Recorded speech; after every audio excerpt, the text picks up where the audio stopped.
خۆشەویستانی ناڕتی لە هەر لایەکن جوانترین سڵاوتان لێبێت. ڕووماڵکردن لەگەڵتان بەردەوامە بۆ پێدانی نوێترین زانیاری و باگابوون لە دوایین پێشات و زانیاریەکان لەسەر گرژی و ئاڵۆزیەکانی دەڤەری بادینان. پامنێرمان لە شاری هەولێرەوە پێڕاگەیاندین کار ئێستا سەرۆکی حکوومەتی هەرێمی کوردستان سەردانی مەکتەبی سیاسی یەکگرتووی ئیسلامی کوردستانی کردووە و ئێستا لە کۆبوونەوەدا. بەڵێ خۆشەویستان، سەرۆکی هەرێمی کوردستان بەیاننامەیەکی بڵاو کردوتەوە. ئەمە دەقی بەیاننامەکەیە. بەناوی خوای مەزنوو دلۆڤان بەداخەوە دوانیۆڕۆی ڕۆژی هەینی 2/12 بەهاندانی چەند مامۆستایەکی ئاینی ژمارەیە گەنج هەڵساون بە چەندکردەوەیکی تێکدەرانە و دروستکردنی ئاڵۆزی لە ناو شاری زاخۆ و پەلاماری چەند شوێنێکی گەشت و گوزاریان داوە، بە تایبەتی ئەوانەی سەر بە برا مەسیحی و یەزیدیەکانن کەوا پێدەچێ ئەم کارە بەپی بەرنامەیەک ئەنجام درراوە کە پێشتر بۆی داڕێژراوە و دوایە ماڵۆزیەش هەم دیسان بەداخەوە ژمارەیەک لە خەڵک وەک کاردانەوە پەلاماری چەند بارەگایەکی یەکگرتویان داوە کە ئەمەش بە هەمان شێوە کارێکی ناڕەوایە. هێزەکانی ناوخۆ هەوڵێکی زۆریاندا بۆ ئەوەی کۆنتڕۆڵی ئاڵۆزی و ئاژاوەکە بکەن، بەڵام پێیان نەکرا. بۆیە من لە کاتێکدا ئیدانی ئەم هەموو کردەوە نامرۆڤانە و نایاسانە دەکەم، داوا لە خەڵکی کوردستان دەکەم کە پێکەوە ژیانی نەتەوەی و ئاینی و مەزەبی بکەنە مانجی سەرەکی خۆیان و ڕێز لەو پێکەوە ژیانە بگرن کە ساڵەهای ساڵە بەشێک بووە لە کەلچەری گەلی کوردستان کە ئەمڕۆ بۆتە جێ ڕێزی هەموو وڵاتانی جیهان. بۆ ڕێگەگرتنیش لە دووبارەبوونەوەی هەر کردەوەیکی نایاسایی هاوشەوەی ڕۆژی هەینی بڕیارمدا بە پێگێنانی لیژنەیەکی تایبەت بۆ لێکۆڵینەوە وەرگرتنی ڕێوشوێنی یاسایی بەرامبەر ئەو کەسانەی کە بەو تاوانە هەڵساون بە توندترین شێوە بێنە سزادان. پاراستنی پێکەوە ژیانی برایانی نێوان پێکاتەکانی کوردستان تەنها ئەرکی حکوومەتی هەرێم نییە، بەڵکو ئەرکی هەموو خەڵکی کوردستانە کە پێویستە پارێزگاری لێ بکەن و بە هیچ شێوەیەک ڕێگە نەدەن هیچ کەس و لایەنێک ئەم پێکەوە ژیانە تێک بدەن و بە هەر بەهانەیەکی جۆرا و جۆریش بێت ڕەوشی ئارام و سەروەری یاسا لە هەرێم پێشەل بکەن. تاکیدی دەکەمەوە کە بە هەموو توانایەکەوە بەرگری لە ئازادی و پێکەوە ژیان و مافی هەموو پێکاتەکانی گەلی کوردستان دەکەم. مەسعود بارزانی، سەرۆکی هەرێمی کوردستان، 3/12/2011.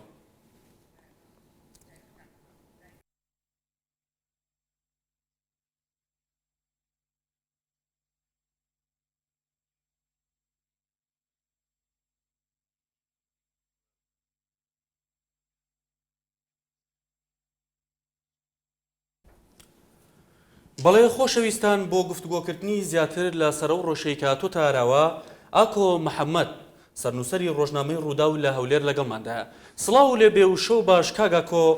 ئەمەیە پرسیاری ئەوە بکەم بە بڕوای تۆ ئێستا ڕەوشەکە لە چه ئاستێکدا؟ بەڵێ، بێگومان ئێستا بە هەموو بەکوێرەی هەموو پێودانگیەکان بێ دەبێ ڕەوشەکە بەرەو ئارامی و بەرەو ئەوە بچێت کە قانون ڕێگەی خۆی بگرێ بەڕاستی، چونکو ئاڵۆزکردنی ئەو دۆخە کە هەموو لایەک خۆی لێبێبەری دەکات ئەوە لە قازانجدا نییە کە ئاڵۆزتر بکرێ. مەگەر لایەنێک بێتە پێشەوە بڵێ من دەستم هەبووە لەو کارانەی کە کراوە لە هەردوو ڕۆوەکەیەوە لە هێرشکردنە سەر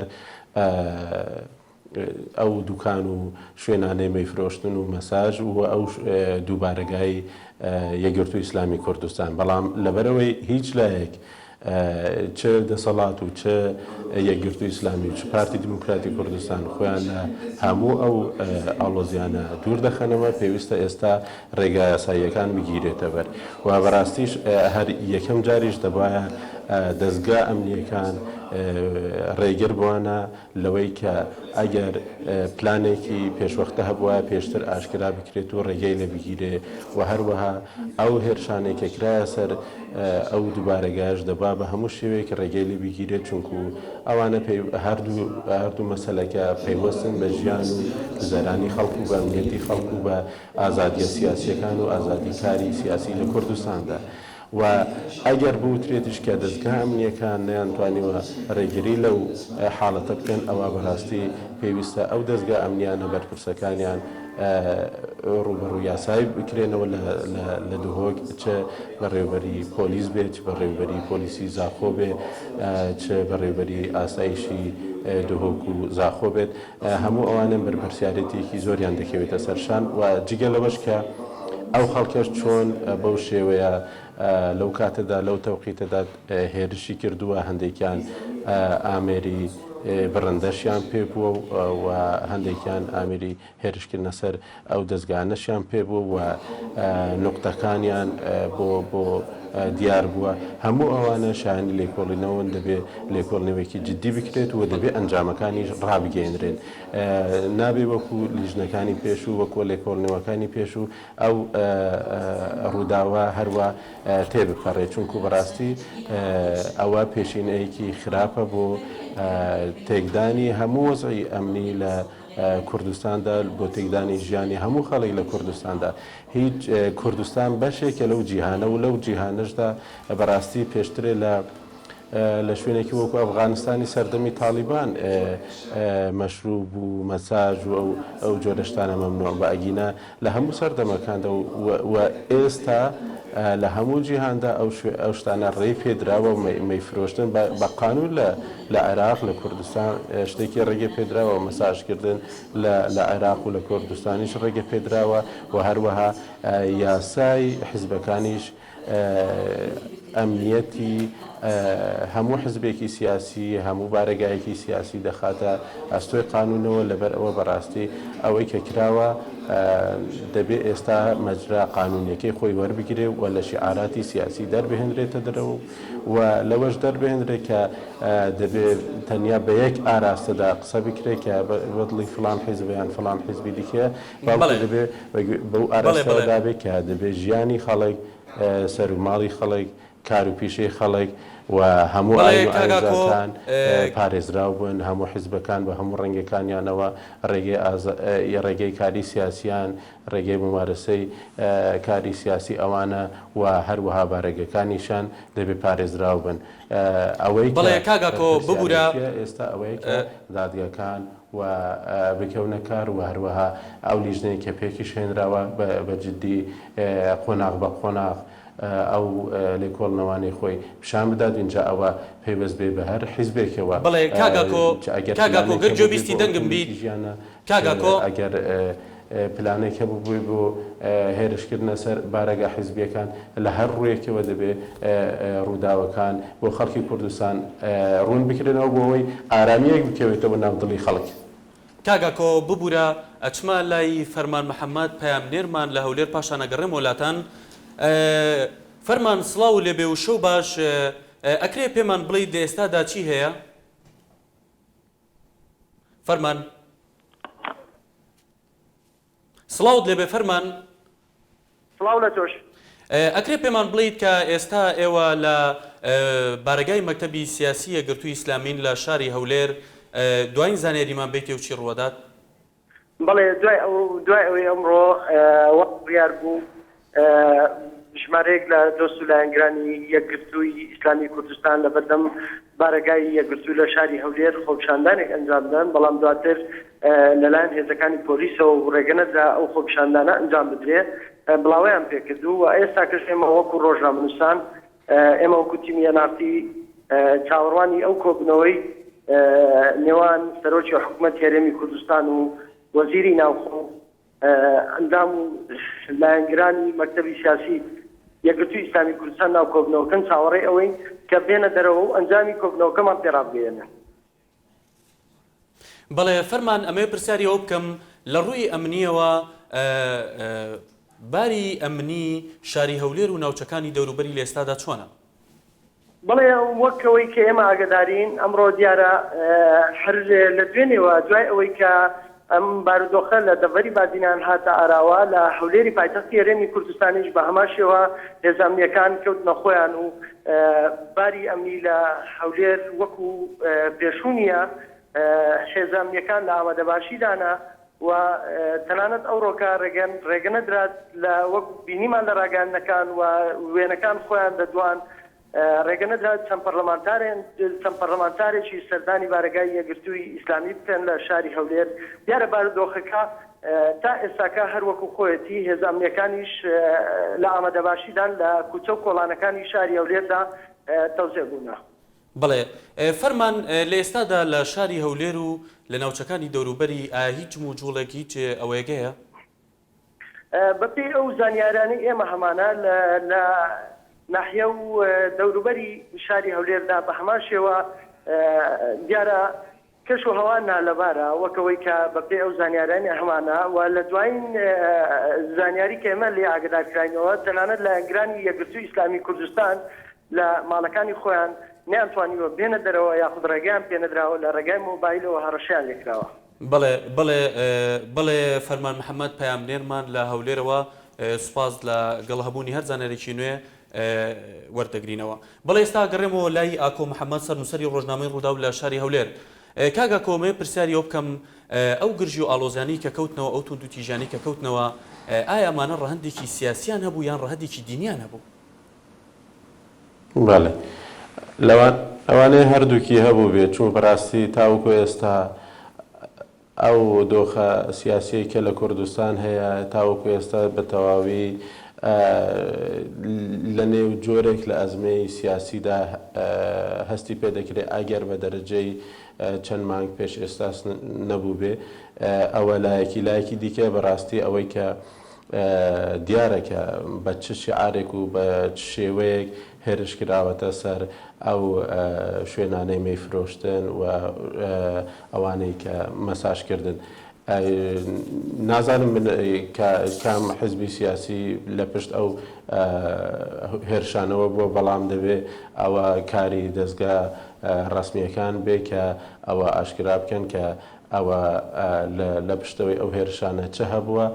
چه ئەوانێکە کراونەتە سەر ئەو شوێنانەی کاری خەڵکی و چه ئەوەی کە کراوەتە سەر دەستگا حزبیەکان ئەوەی بارەگەکانی یەکگرتووی ئیسلامی کوردستان. بەڵام لە هەردوو دیوەکەدا حاڵەتەکە پێویست بەوە دەکات کە سەرکردایەتی سیاسی کوردستان حکوومەت بەڕاستی بیرێکی جدی لەوە بکەنەوە کە دەبێ بتوانن ئەو دام و دەستگانە ژانی خەڵکو و ئارامی خەڵکو و هەروە ئارامی لاەنە سیاسەکانیش و ئەمنیەتیشیان بپارێزن و جگەلەوە هەر بەرپرسیاتی کە بکەوێتە سەر دەستگا ئەمنیەکان بەڕاستی دەبێت لێ پێچینەوە لێ بکرێت کە بۆچی ئەو کەم تەرخەمیە کراوە و لە بەرامبەر ئەو کەم تەرخیانیانەدا بەڕاستی دەبێت لێکۆڵینەوەیەکی جدی و دادگا قسەی خۆی هەبێ وەکو سزادان. جگەلەوەش بەڕاستی ئەگەر هێرشکردنە سەر شوێنەکانی مەیفرۆشتن و شوێنەکانی مەساژکردن ببێتە بەشێک لە خیتابی سیاسی ئەوە ئێمە دەبێت چاوەڕێوە بکەین کە لە کوردستاندا گێژا و ئاڵۆزی و ڕەوشێکی زۆر نائارام دروست دەبێت کە لەوانەیە لە ئەنجامدا سەر بکێشێ بۆەوەی کە ئەو پێکەوە ژیانە هێمنانەیەش کە لە کوردستاندا هەیە نەمێنێ. و ئەوە زەنگێکی خەتەرە لەو ڕۆوە و پێویستە پێشەموان زانانی و حیزب ئیسلامیەکان. بڵێ کاگاکۆ بە بڕوای تۆ بە بیربۆچوونی تۆ بۆچی کاردانەوەکان تەنها باڕاستی یەکگرتووی ئیسلامی کوردستانە ڕۆشتن؟ بۆ تەنها یەکگرتووی ئیسلامی؟ ئەوە پرسیارەکەیە بەڕاستی ئایا چ بەڵگەیەک هەیە لەسەر یەکگرتووی ئیسلامی؟ ئایا یەکگرتووی چه دەورێکی هەبووە لەو ڕووداوانەدا لە هێرشکردنە سەر ئەو شوێنانەی مەیفرۆشتن و مەساژکردن؟ ئەو پرسیارەیە کە دەبێت بەڕاستی ئینسان بە بەڵگەوە جوابی بداتەوە و بەڵگانەش بەڕاستی لەلایەن دادگا هەن. من کە قسەی بکەم وەکو ڕۆژنامەنووسێک دەتوانم ئەوە بڵێم کە دەبێت لە کۆڵنەوەیەکی جدی بکرێت بەڵام ئەگەر وەکو سیاسی قسە بکەم ئەو کاتی دەکەوێنە ناو مەعمەیەکی یان دروشمبازیەکی سیاسی کە لەوانەیە دواترێ ئەگەر لێ پێچنەوەکیم لێ بکرێن نەتوانم بەڵگەیەک بێنمەوە بۆ قسەکانم چونکە قسەکان بە ئاراستەی ئایدۆلۆژیدا دەکرێن و بەڕاستی بەداخەوە کە ئەم لەو دوو ڕۆژانە دابینیمان کە قسەکان و لێکدانەوەکان هەمووی بە لەسەر ئەساسی لێکدانەوەی سیاسی بوون کە زۆربەی ئەو قسانە بێبەڵگە بوون و نەیان دەتوانی بەڵگەی مەلموس بخەنە بەرچاو لەبەر ئەوە بەڕاستی دەبێت لێ کۆڵنەوەیەکی جددی بکرێ لەو ڕووداوانە چۆن ئەو خەڵکە بەو شێوەیە هێرشی کرد لەو تەوقیتەدا هێرشی کرد و چۆن بەو شێوەیە فراوان بوو و بەڵام ئەوەی کە گرنگ بێ ئەوەیە کە دەبێت حیزبە سیاسەکانی ئێمە هەر هەمویان و بە حیزبە سیاسی ئیسلامیەکانەوە مەسلەی داوا لە مەسلەی کاری سیاسی جیا بکەنەوە و مەسلەی هەندێک شتی دینی و شعاراتی دینی لە کاری سیاسی خوان جیا بکەنەوە ئێمە دەبینین لە لوبنان حکوومەتی حیزبوڵا لەسەر کارەکەی ئەوەی کە لە لوبنان هەیە زۆر ینی شوێنەکانی لێش فرۆشی بە ئاشکرا لە شوێنەکانی مەی فرۆشتن بە ئاشکرا و هەموو شتێک بە ئاشکرایە لە تورکیای دەور و بەرمان کە حزبی ئیسلامی لەسەرکارن هەموو ئەوانە لە پێشەوەن دەبێت بەڕاستی هەموو لایەنەکان زۆر بەجددی لەو مەسلێ بێنە پێشەوە چونکو ئەوە مەسلەیەکی اعتیباریە بۆ حیزبە سیاسیەکان بۆ دەستگا ئەمنیەکان بۆ حکوومەتی هەرێمی کوردستان و لە نەتیجەشدا بۆ ئارامی خەڵکی کوردستان شتێکی زۆر گرنگ دەبێت هەڵوێستەیەکی زۆر بڵێ کاگاکۆ پارتی دیموکراتی کوردستان داواکە کە یەکگرتووی ئیسلامی داوای لێبوردنی لێ بکات لە هەمان کاتە یەکگرتووی ئیسلامی ئەڵێت من داوای یاسایی تۆمارەکەم لەسەر ئەو کەسانی کە بەو کارە هەستاون و ئەو کاران ئەنجام داوە بەڕای تۆ ئەم ئاڵۆزیە چ تاسیراتێکی بێ لە پەیوەندی ئەم دوولایەنەیە بەرەو چووە ڕوات؟ بەڵێ بێگومان هەر ڕووداوێک لێکەوتەی خۆی دەبێ بەڵام ئەوە دەمێنێتەوە سەر ئەو حەنکەی سیاسی هەردوولا لە چارەسەرکردنی ئەو مەسەلە لە نێوان خۆیاندا لەوەی کە هەردوو لاش باوەڕیان بە دادگا هەبێت. ئەگەر یەکگرتووی ئیسلامی بەڵگەی هەبێت لەسەر ئەوەی کە پارتی دیموکراتی کوردستان هێرشی کردوتە سەربارەکەکانی ئەوە پەناباتە بەردادگا و بەڵگەکانی خۆی پێشکەش بکات و ئەگەر پارتی دیموکراتی کوردستان خۆی لەوەدا بە مەغدور دەزانێت کە متهم کرا ئەوە دەتوانێت یەکگرتووی ئیسلامی بداتە دادگا و هەروەها لەوەشدا ئەگەر هەست بکات لە منتیقەیەکی نفوزی ئەو یەکگرتووی ئیسلامی کوردستان هەوڵی پشێوینانەوەیدا و هەوڵی داوای کە خەڵک بکەوێتە دڵڕاوکەوە هەوڵی داوای کە وەکو ئەمڕۆ گوێمان لێ بوو کە 20 خێزانی مەسیحی چوونەتە بنکەکانی پۆلیس و سکاڵان تۆمار کردو لەوەی کە هێرش کراوەتە سەر ئەوەش دەبێت پارتی دیموکراتی کوردستان هەر لایەنێک کە هەز دەکات کە تۆمەتی بەرامبەر کراوە یان بەبێ بەڵگە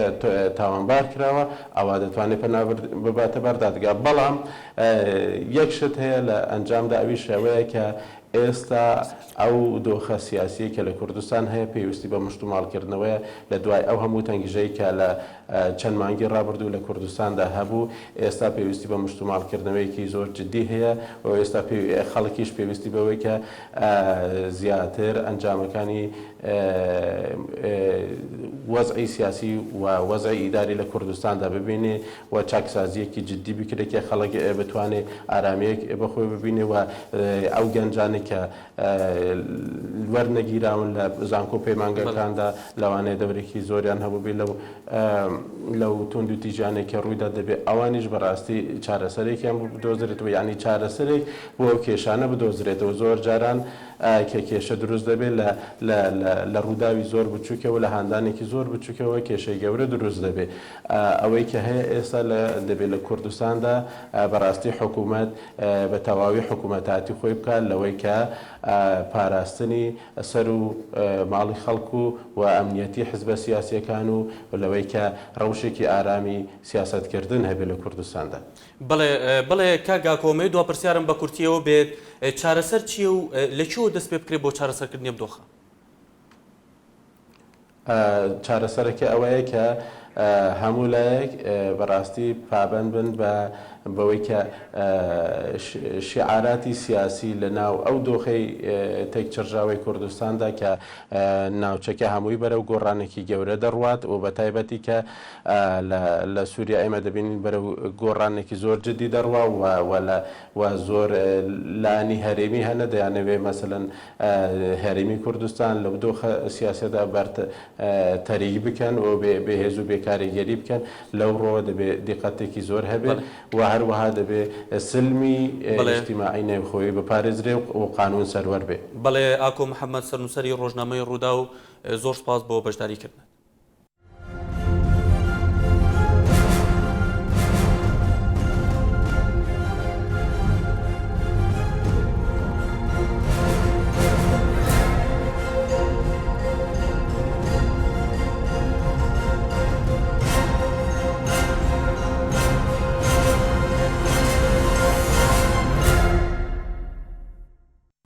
بەڵێ بەڕێزان لە ناوچەوە لەگەڵتان بەردەوامین بۆ ڕووماڵکردنی دوار ڕوودا و پێشهاتەکان. سپاس. بەێ تەماشاوانین هێژا بەردەوامین لەسەر شوپاندن و بویێرن ڕوژەوێ تایبەت یەن دەڤەرا بەهدینان لەسەر ئالوزی و گرژیên devera behdînan vê aloziyê seranserî Herêma Kurdistanê dişên bêjim bixwe girtiye aloziya kakiyêm li jineya ewlehiyê li parêzgeha Hewlêrê jî beyannamek derkiriye deqê wê beyannamê jî dibêjîtin li jineya ewlehiya parêzgeha Hewlêrê agihedariya hemwelatiyan û aliyên siyasî dike ku parastina ezmûna Herêma Kurdistanê û seqamgiriyê ku di saya tebayî û aramiyê de bûye sumbula pêkvejiyanê û birayane و یا همویان به شانازی و به ارک و برپرسیاراتی خوب بزنن که داکوکی جه بکن و بپاریزن. هر لورا به مبستا پیشگرتن جه هر پیشاتا که چاورینی کری و هر گرجی و آلوزیه که لجنه اولهی یا پاریزگی هولیره ری به تو جوره خو پیشاندان و گردبونان ین به مولت ناده که هر آلیه که بخوازه انجام ده. داخوازی جه خلق خوشویستی باجر هولیره پایتخت و در دور نوید که کو آلیکاری و پشتوان بن جبو پاراستنا آرامی و استقامگیری پایتختی و روشا آسودهی و یاسایا پارێزیه. داخوازی جیجه همو آلیین سیاسی دکه کو آلیکار بن به گیانه همیشه برپرسیار و نیشتیمان پرواری و خوندنا بابتیانه هلسو کوته بکن جبو پاراستنا تبایی و روشا سقامگیری هرما کردستانه. و بیاننامه لجنه اولهی یا پارێزگی ها هەولێرێ بوو. بەڵێ بەڕێزان بەیاننامەی لیژنەی ئەمنی پارێزگای هەولێر کە ئەمڕۆ بڵاو کراوەتەوە لیژنەی ئەمنی پارێزگای هەولێر ئاگاداری هاوڵاتیان و لایەنە سیاسیەکان دەکات کە پاراستنی ئەزموونی هەرێمی کوردستان و سەقامگیری کە لە ساییدا تەبایی و ئارامی بۆتە سمبولی پێکەوەژیانی برایانە و هەمومان بە شانازیەوە بە ئەرک و بەرپرسیارەتی خۆمانی دەزانین کە داکۆچی لێ بکەین و بیپارێزین. هەر بۆیەش بە مەبەستی پێشگرتن لە هەر پێشاتێکی چاوەڕوانکرا و هەر گرژی و ئالۆزیەک لیژنەی ئەمنی پارێزگای هەولێر ڕێگە بە هیچ جۆرە خۆپیشاندان و گردبوونەوەیەکی بێمۆڵەت نادات کە هەر لایەک بێوێت ئەنجامی بدات. داواش لە خەڵکی خۆشەویستی شاری هەولێری پایتەخت و دەوروبەری دەکات کە هاوکار و پشتیوانیان بن بۆ پاراستنی ئارامی و سەقامگیری پایتەخت و ڕەوشی ئاسوودەیی و یاسا بپارێزرێ. داواش لە هەموو لایەنە سیاسەکان دەکات کە هاوکاریان بکەن و بەگیانی هەمیشە بەرپرسیارەتیەوە و نیشتیمان پەروەریەوە خوێندنەوەی بابەتیانە و هەڵسوکەوت بکەن بۆ پاراستنی تەبایی و ڕەوشی سەقامگیری. بەڵێ ئەوەی گوێتان لێبوو بەیاننامەی لیژنەی ئەمنی پارێزگای هەولێرە.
He's not one that's come already.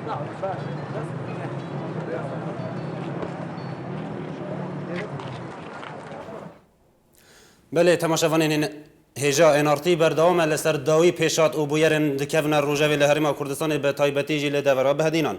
هر دوی درباره دا سروکاتی جواتا وزیر هرما کردستان را گهاندنک بلاف کریا و افجی دقویه سروکاتی جوات وزیر هرما کردستان دلگرانی خو یا تونت لهمبری بویرن باجر زاخو در دور نوی دیار دکه کو ته دایرش کربون سر هنج دکان او هتلن گشتیاری ل باجر زاخو ده انجام ده هاتنا شوتاندن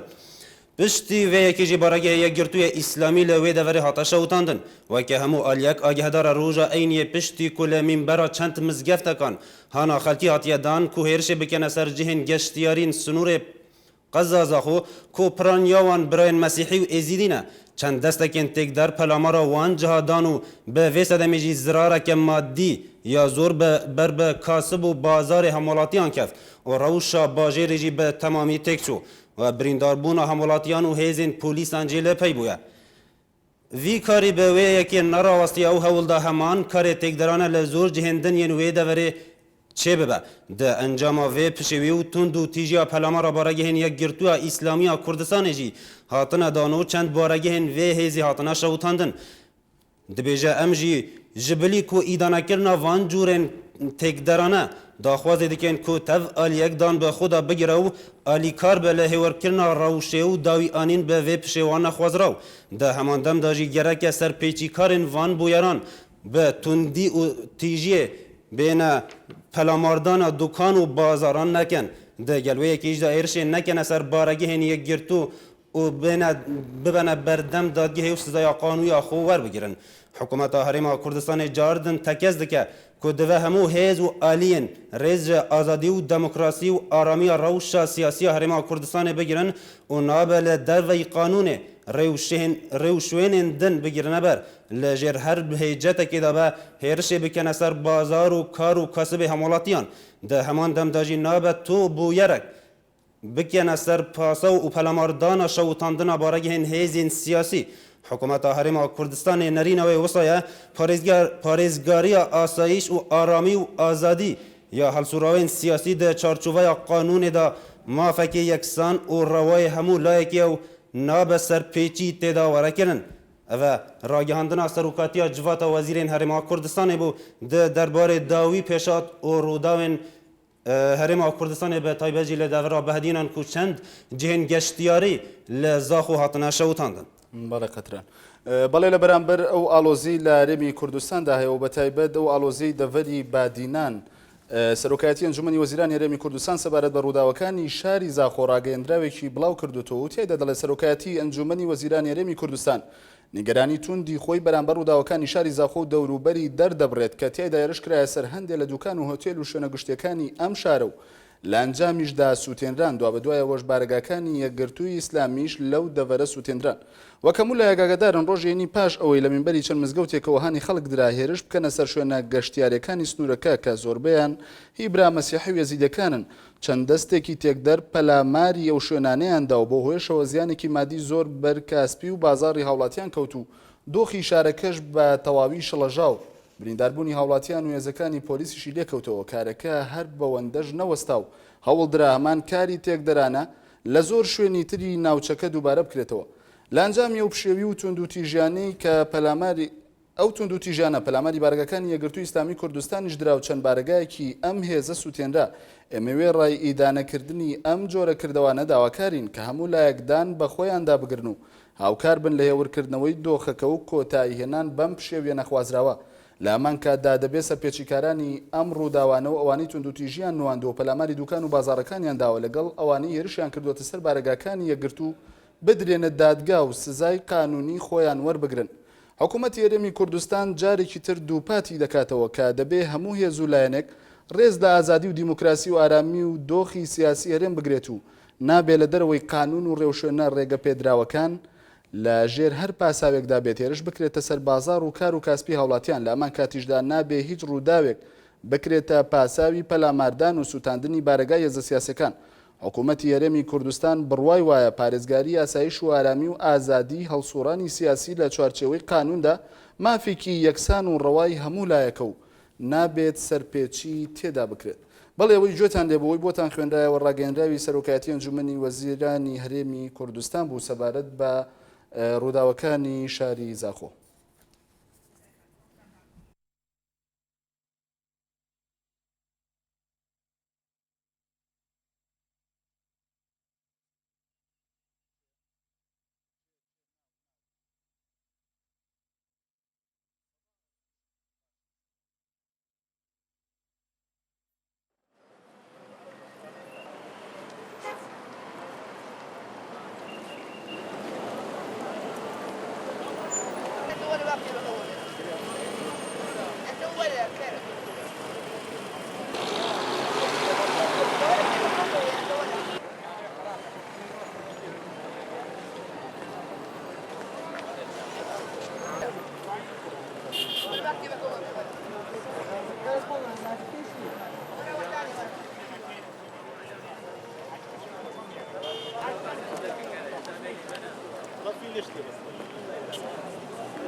بله تماشاوان نجاج بو زانیاری زیادتر لسر وی روشی و روشا کفتیه هریم کردستان به تایبازی لدورا بهدینان نهاجی به آوایی که زندی صباح تروشی بر پرس نویسینگی ها انارتی لدهو که دیگر مایا کاک صباح افدمیت باش اگر بله کاک صباح بله افدمی ما باش کاک صباح افدمیت باش اگر بکریتن کاک صباح اگر بشه داوی پیشهات و داوی پیشهات امنی لباجر دهوکی اگر بو ما و بینا را بیجی که داوی پیشهات سنه لپارزگاه دهوکی و راوش برف کی ودشه نه راوش دهوکی الپشتی نیورو هتانو که بدنگی و آرامی که باش خوبه گرتیه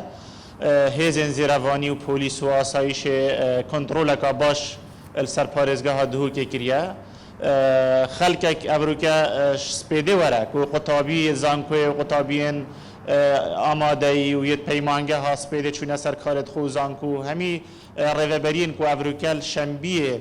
داماخو هر کس که سر داماخو بو هر لانک بتشت سرنج راکش او بو کو زیده بونا لشکره که زیده یه زیروانی پلیس و آسایشه لی بدنگیانه ها یا دهو که راحتیه پیدا کرد دلی خلک که ده حتی نه حتى نو که هنده بوچون هنه بو خلککی بوچون زور هنه سبارت گرتنا هندک اندام تیگرتو اسلامی کردستان کو گلجا پیوندی میتا کرن اما کین آرتیپ آزرین وی بابت هنه بله بله یگرتو چه بجید یعنی لسروان پیشادا یگرتو چه بجید بجدن یعنی آلیگر نویت نگردن یان کادر نویت تایبت یان جهر گوتنه بله 5 کادر توی الدیف او ناویدگه هشتینه ما یتاتی نگردن کادر پیشکفتی یگرتو اسلامی کردستان اندامت مالبند سه یگرتو اسلامی کردستان ایک جی اندام لقا زاخویا یا یگرتو اسلامی کردستان او ناویدگه هشتینه ما جی از شم بوها بیج موکو جمال یحیی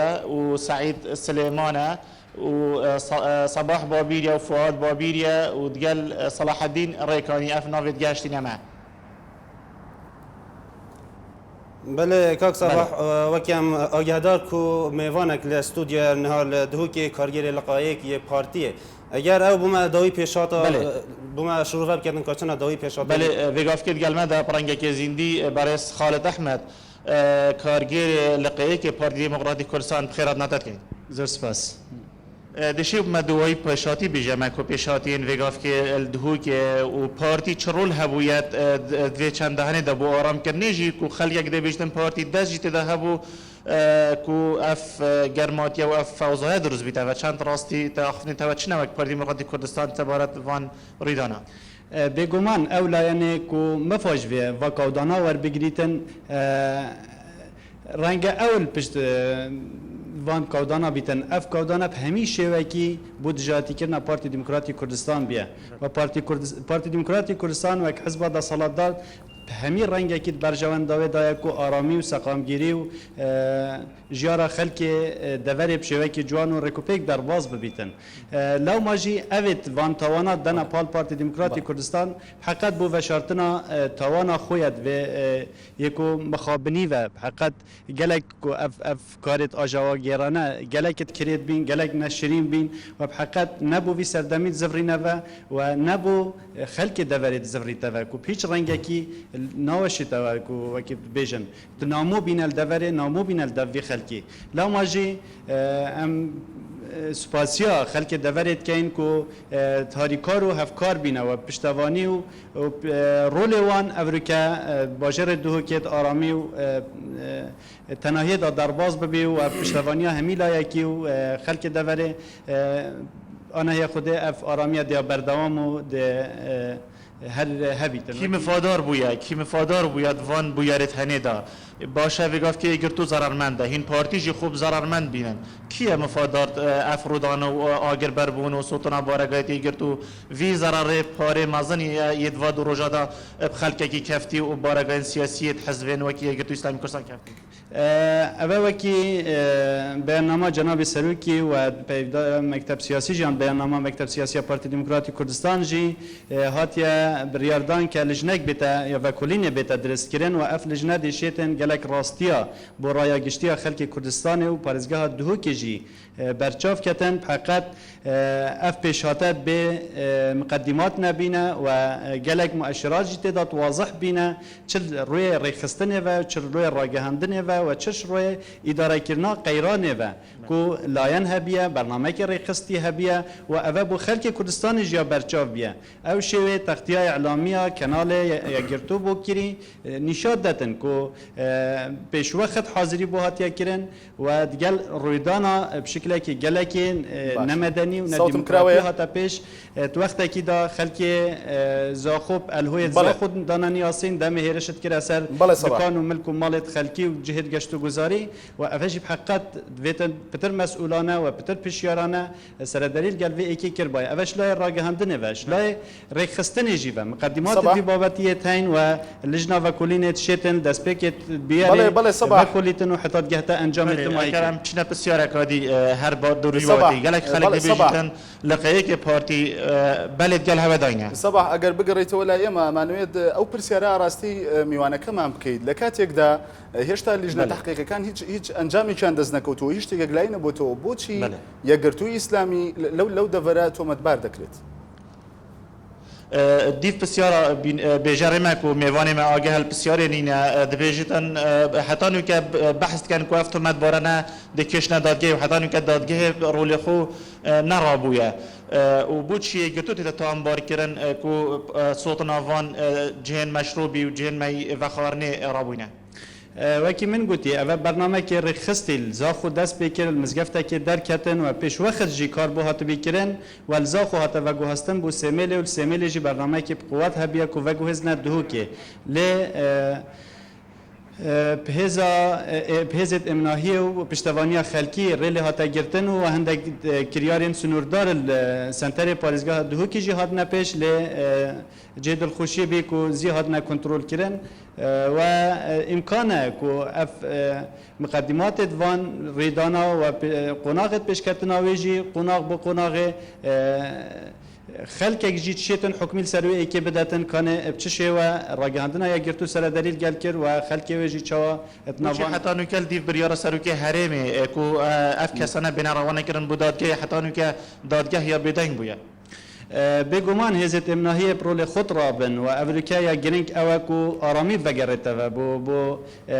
ناف خلکی دا و بو سنترت باجرا دا و رول ادوی باری دا تتگران و قناق دهاتیج دا دیف او دیکومنت زور البردست دزگایت راگاهندن هین و دزگایت امناهیت هین امکان او کسی تاوانبار بین دست نشان کرن و بکشن دادگه و بمفای خواه عادلانه بگهن گازنده که هید بیشن پارتی دموکراتی کردستان لقیه که پارتی یا بیدنگ بول سروان بویارات شوا درزبون آوان ریدانه دا نخواستم بارگاه صوت نایی گرتوی یعنی خلقه که دگوتی پارتی او شیان هبون که بارگاه تی گرتو نه صوتن دست پیک آوان بیارال زاخو سرهل دا پشتی نیورو و حتی شف درنگ شنیکا سرپش که توی گهشتنه سیمله و ام وکلقا ایکل گل هزت امناهی بهمیشیان ام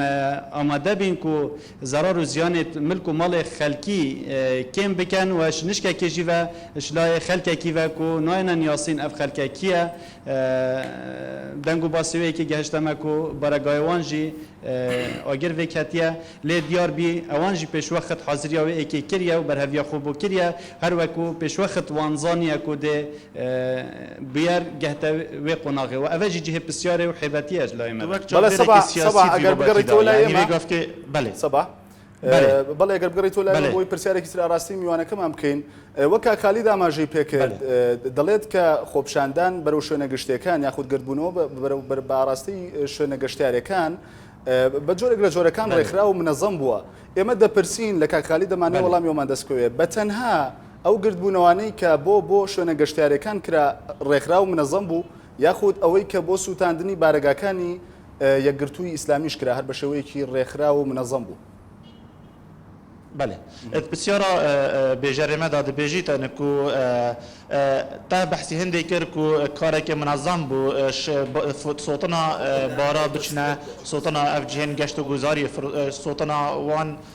هتل تاتینا صوتن آیا اوجی کاری خستی بو کو اف کسی تنی برف صوتنا بارا گتی گرتو اسلامی جی بشن بله دیتنا من دست پیکرن جهه فروتنا می بخارنه و جهه بخارنه وان دست پیکی بی مقدمه بی بو برفره کردن وان بیاره و اگر هوا اگل هیا حتما زاخو برفره تل هات گلک سالن جوانکاریا جنان جهاد نسوتن و گلک حوال داد نافگرکن مسیحیه جدا کارن آجا و گیری و کریارن خرابکارانه بین انجام دان و کمک برنامه و بیاره بی کو ایکی یادی تمامت کردن و برنامه دیاره او بی کو وضع دوری بشوی که گشتی آلوز بکن و بگهین راده که کو کنترل هزت امناهی و درب کویتن بله کنترل بله صباح زۆر سپاس بۆ سەباح ئەتروسی بەرپرسی نووسینگەی دهۆک سپاس بۆ زانێرەکانتان و سپاس بۆ کاک خەلید کارجێڕی مەڵبەند سپاس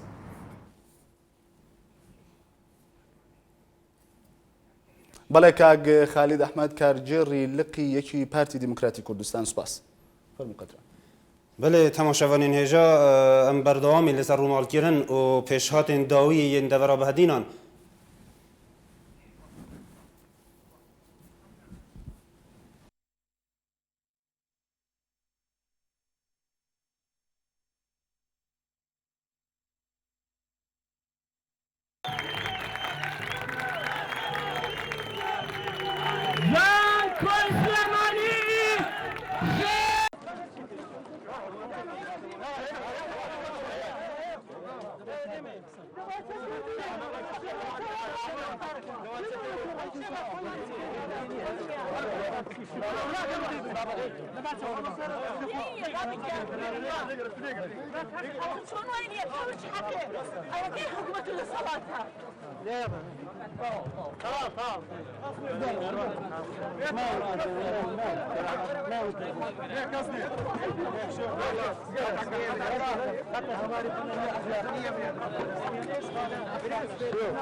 بەڵێ بینەرانی عزیز ئێمە ئەوەی کە ئێستا دەیبینن چەند دیمەنێکی ئەمڕۆی شاری هەولێری پایتەختی هەرێمی کوردستانە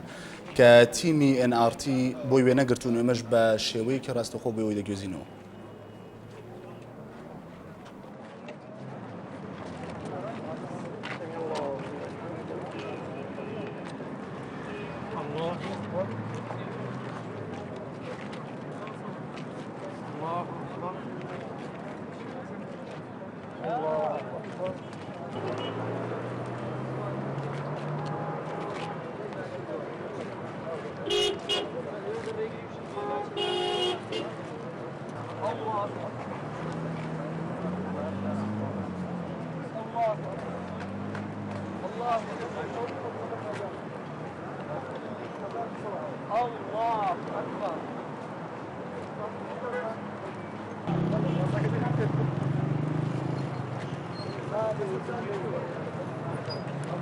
He's the one that's come over.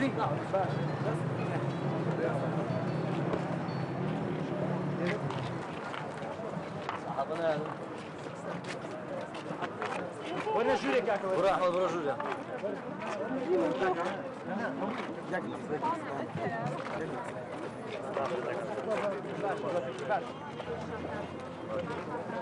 صحابة دين ولا؟ أبون جانا بس أبنتك. ورا قاعد هم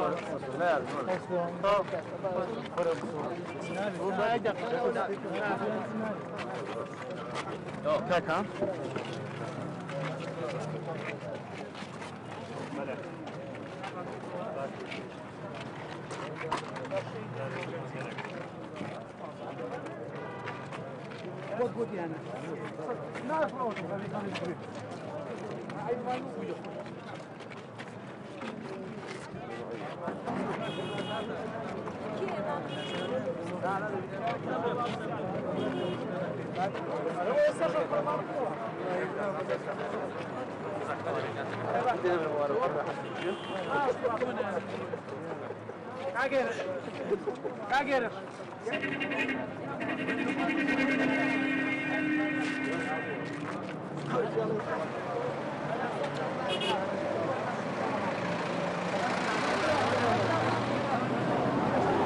اللهم بابي تجاري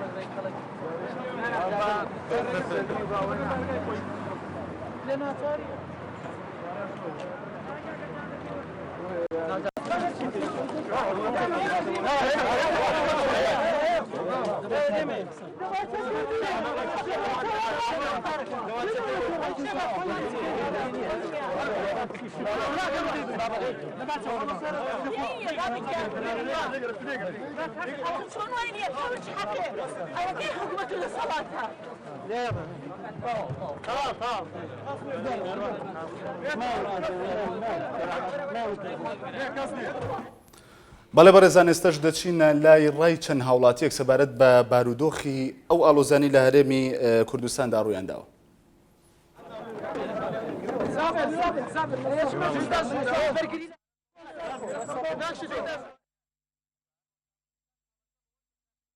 ناخۆش بوو لە ڕووی کۆمەڵایەتی لە ڕووی سیاسی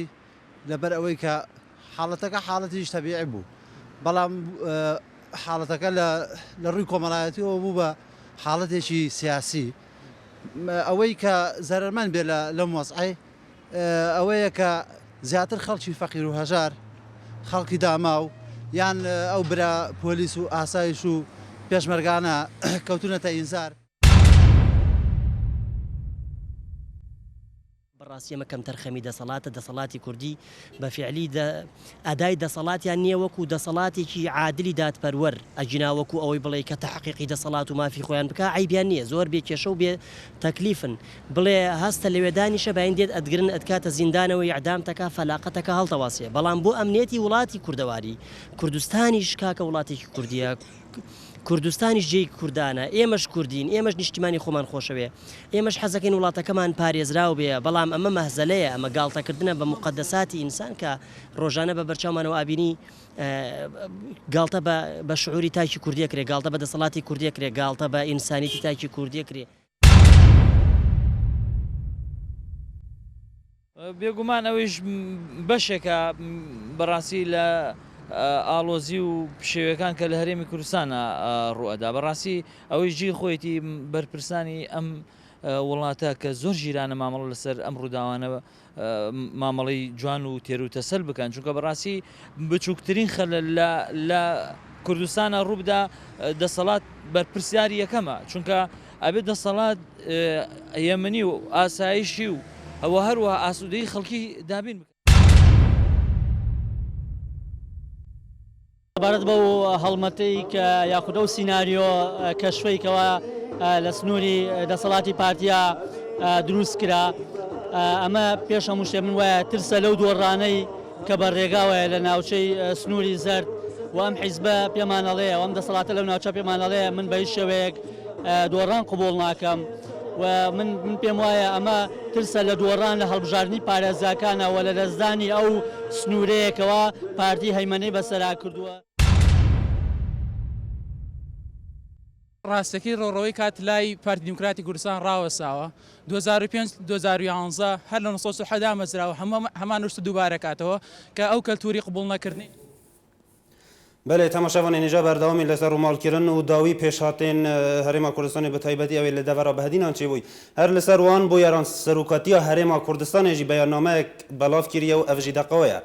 دویجه بناو خود مزنو دلوان به داخل پشتی نیروی روجا اینی 2-12 به هندان چند ماموسته کن اولی هجماره که گنج رابونه به چند کریارکن تک درانه و درست کردن آلوزی دناوا باجر زاخودا و پلاماردان چند جه کن گشت و گذاری دایه به تایبەتی جی اوین سر به براین مسیحی و ایزیدینه کوچید به افکاره به لگوری برنامه که دارشتی حتی به انجام دان داوی پشتی آلوزی آنجی هم دیسان به داخل و هجمارک جه خلق و که کارودانه پلامارا چند بارگه هن یک گرتو دانه افجی به همان آوا کارکه نروایه هز نافخوجی بزاوه که زور دانه جبو کنترول کردن آلوزی و آجاوگیریه لی نشیانه و روش کنترول بکن لورا دبیجه ده همان کدا ایدانه یا ویکر یاران نمروانه و نیاسایی ندکه و داخوازی جیجه خلکی کردستان دکه کوپیک و جیانا نتوایی و اولی و مذهبی بکنه آرمان جا سرکی آخاو ریزی جه پیک و جیانه بگیرن کو سالها سال بشک بونه ل گل کردستان و ایرو بونه جه ریزا همو همولاتیین جهانه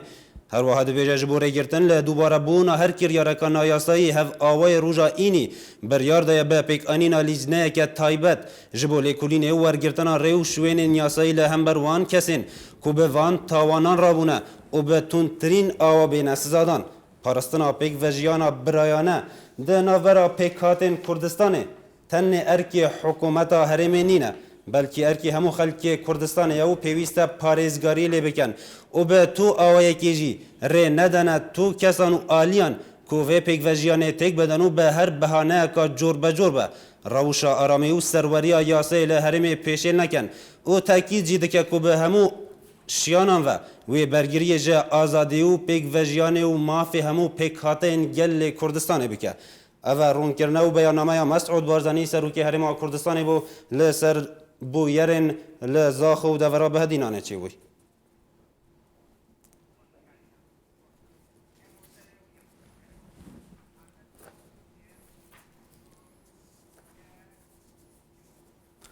بەڵێ مەکتەبی سیاسی یەکگرتووی ئیسلامی کوردستان ڕوونکردنەوەیکی سەبارەت بە ڕاگەیەندراوەکەی مەکتەبی سیاسی پارتی دیموکراتی کوردستان بڵاو کردوەوە کە تێدا تۆ لە کاتێکدا ئێمە و خەڵکی کوردستان و هێز و لایەنە سیاسەکان چاوەڕێی ئەوە بووین بەرپرسانی هەرێم بە گیانێکی مەسئولانە لە هەوڵی ئابلوقەی ئەو گرژی و ڕووداوە ناسۆریانەدا بن کە لە بادینان ڕوویاندا و هەڵیان کوتایە سەر چەندین دەستگا و بارگای یەکگرتوو بەبێ هیچ پاسا و بیانوویەک بەداخەوە لە ڕاگەیەندراوەکانی پارتی دیموکراتی کوردستاندا هەوڵی ئەوە دەدرێت کە پاساوی ناڕاست و بێجێ بۆ ئەو دەست درێژی و کارە نایاسانە بهێنرێتەوە کە دەرهەق بە بارگاکانی حەزبمان کرا بەتایبەت داخوازی ڕووداوەکان بپچڕێن بە هەندێ بابەتی ترەوە وەک پەیوەندی نێوان هاوڵاتیانی مسلمان و مەسیحوی ئێزیدی و بەرگی ناکۆکی ئاینی و شێواندنی پێکەوە ژیانی بەبەردا بکرێت. لە کاتێکدا بەرپرسان و کەسایەتی و نوێنەرانی کڵێسا و هاوڵاتیانی مەسیحی و یەزیدی لە پەیوەندی فەرمی و تایبەتیدا پێیان ڕاگەیاندین کە ئەوان هەڵوێست و دید و بۆچوونەکانی یەکگرتوو دەربارەی پەیوەندی برایانە و دۆستانەی نێوان هەموو نەتەوە و ئاین و ئاینزاکان باش دەزانن بۆیە دڵنیایان کردینەوە کە جەماوەری ئەوان چاک لەو سیناریۆیانە تێگەیشتون و ناکەونە ژێر کاریگەری. بەڵێ هەر لە ڕوونکردنەوەکەدا هاتووە ئێمەش وەک یەکگرتووی ئیسلامی کوردستان جەماوەری کوردستان دڵنیا دەکەینەوە کە ئەو پاساوە هەڵبەستراوانە ناتوانن چاواشەی خەڵکی کوردستان بکەن و بە هیچ شێوەیەک ئێمە بەرپرسیار نین لە هەر دەست درێژیە کە دەکرێتە سەر بارەگا یان کەنیسە یان هەرجەیەکی پەرستشی هاوڵاتیانی مەسیحی و یەزیدی و بەتوندیش ئیدانی ئەو کارە ناشارستانیانە دەکەین کە دش بەوان دەکرێت. بۆ ئەمە بەستەش لە سەرەتای ئەم ڕووداوانەوە ئەو بەڕێزانەمان لەم پیلانە داڕژراوە ئاگادار کردوتەوە. بەڵێ ئەوەی گوێتان لێبەوەی بۆتان خوێندرایوانێ ڕوونکردنەوەیکی مەکتەبی سیاسی یەکگرتووی ئیسلامی کوردستانە سەبارەت بە ڕاگەیاندراوەکەی مەکتەبی سیاسی پارتی دیموکراتی کوردستان.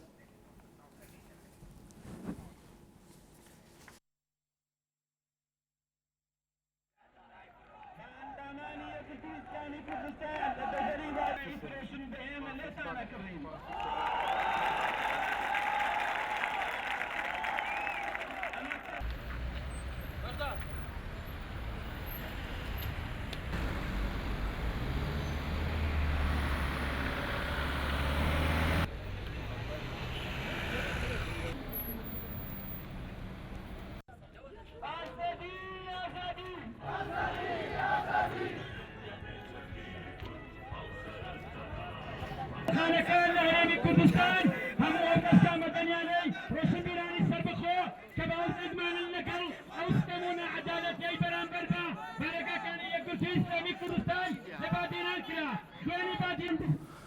بەڵێ ئێستا ڕاستەوخۆ عەبدۆ پەیامنێری ئەنارتی لە سۆران لەسەر هێڵی تەلەفۆنە.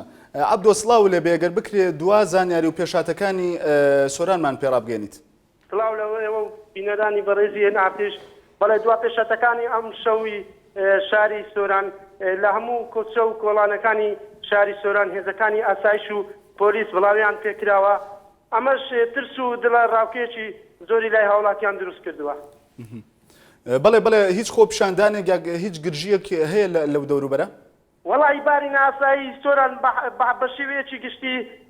نالەبارە ئەمەش بەهۆی ئەو ئاسایش و پۆلیسێکە ئەوە متابعەی